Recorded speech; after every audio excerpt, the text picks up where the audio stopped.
Assalomualaikum YouTube kanalımıza obunachilar. Bugungi son o'tkamiz o'zlarimizning Urganch shahridan bo'ldi. Şimdi kuxnyani ishlab berdik.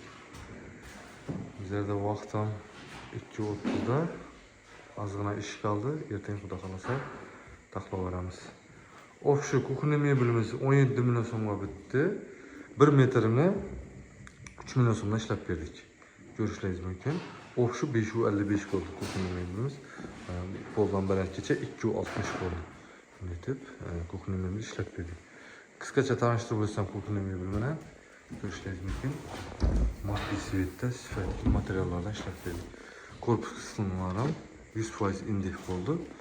Bellarni o'zining materialidan indifdan fartuq qismına qo'yib berdik. Ko'rishingiz mumkin. Bellarında pechka joyi birinchi qismi ma'lum.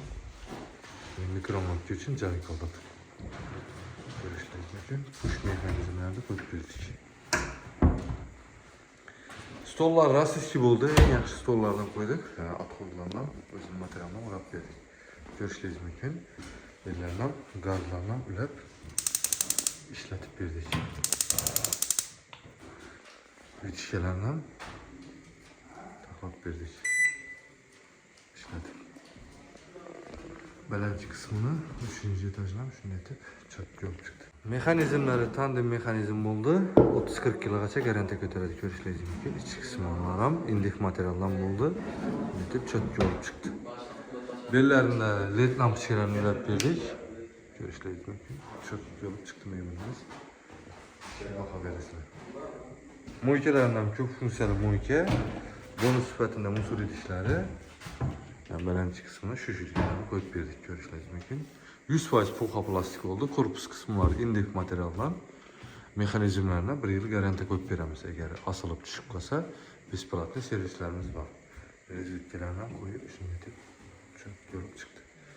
Bellarida zakritni etib kir mashinalarni qo'yib berdik. Ko'rishingiz mumkin. Shunday chiqdi. Bir qismini ertaga kamisimiz qoldi hozir. Vaqtimiz ham saat 2:30 bo'lgan.